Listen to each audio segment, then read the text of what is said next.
Harusnya ada ipar ngomong, maaf ya kak, biarin deh saya rumah tangga sendiri. Atau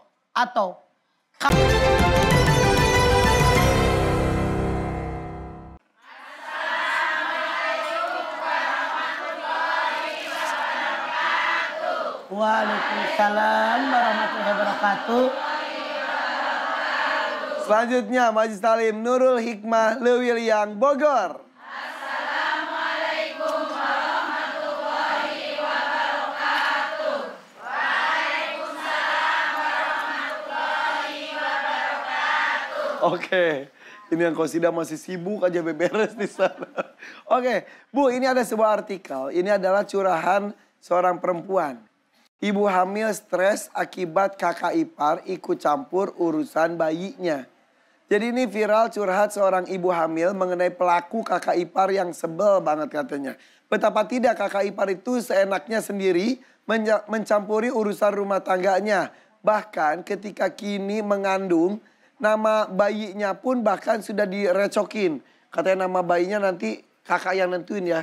Jadi kebetulan suami istri itu baru menikah, kontrak rumah. Kebetulan kontrakannya itu dekat rumah kakak dari sang suami. Oke. Sang suaminya kerja, nah dia kakak iparnya tuh Aja. situ udah 2 tahun akhirnya alhamdulillah hamil pun terus. Dan kalau apapun yang diminta, disarankan tuh harus direalisasikan.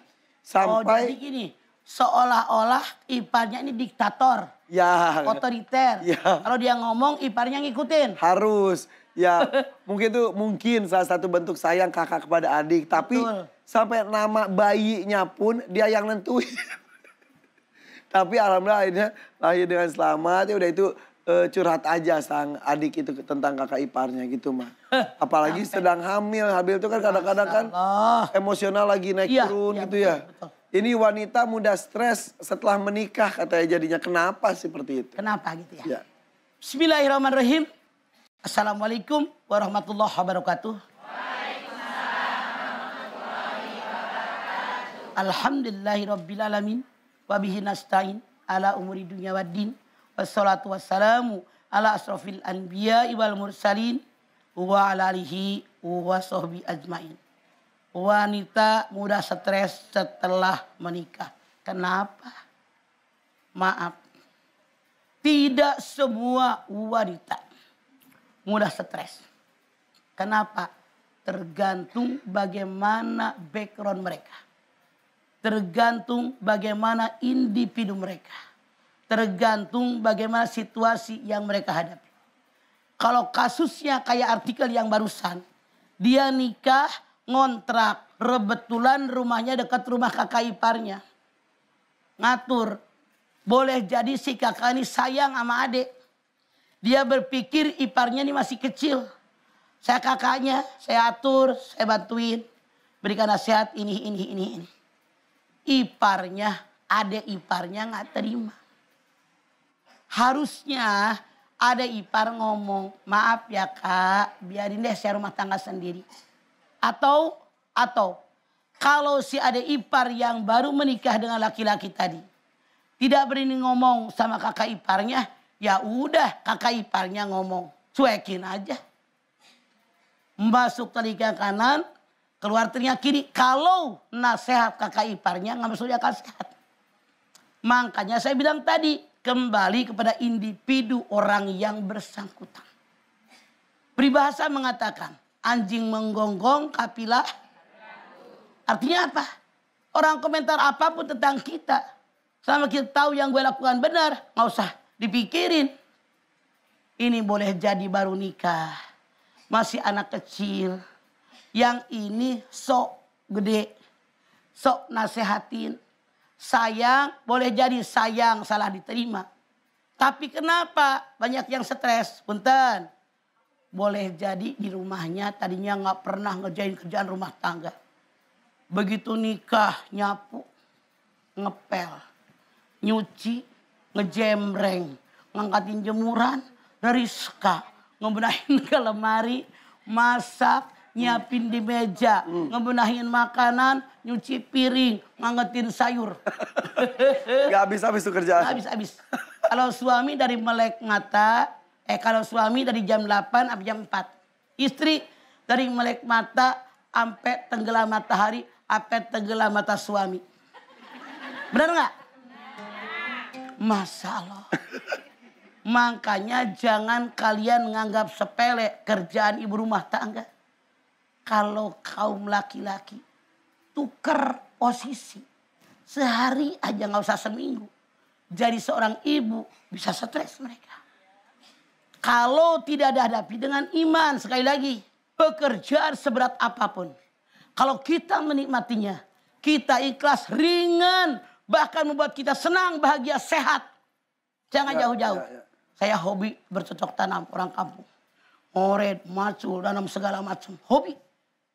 Sampai ribut anak-anak. Nek, capek, Nek. Kagak, gue senang, bahagia. Nyanyi kita. Ini pohon udah numbuh, kangkung gue udah bisa dipetik. Timun gue dipanen, terong dipanen. Bahagia, capek, berat, tapi senang. Pekerjaan ringan. Kalau Anda tidak ikhlas berat, ceplok telur, gampang atau susah? Gampang sebetulnya mah. Lagi bete, lagi capek, lagi kesel. Anak pengen ceplok telur.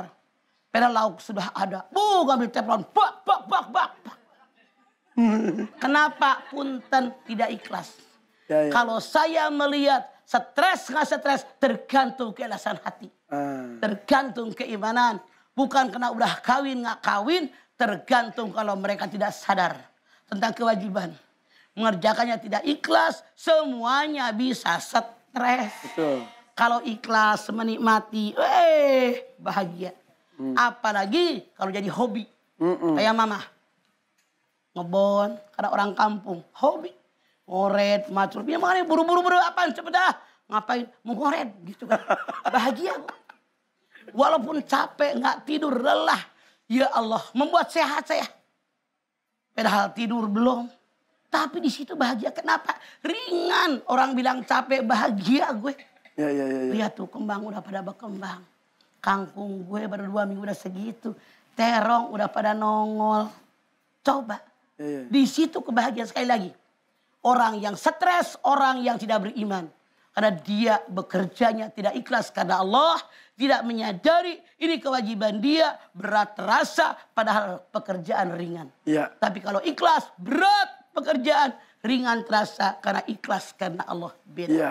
Pastinya ada perubahan gaya hidup ketika sudah menikah. Betul. Tergantung kita menjalaninya bahagia atau Betul. tidak. Iya. Ikhlas nggak? Iya. Kan sebelum nikah mikir. Kalau saya nikah nyiapin laki makan, nyiapin baju, ceprek.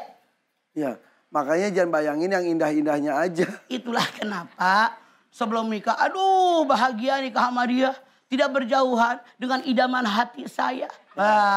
Iya. Begitu nikah berbulan madu. Nggak pernah bertahun madu. Kesononya pakai celana Hawaii, baju kaos oblong. Iya. Dulu mak perlente, pakai daster, deblah-debloh. Dulu makan pakai baju keren, ngomong lemah lembut. Begitu nikah ternyata yang jeleknya kelihatan, nikmati hobi kita. Iya. Begitu. Iya betul.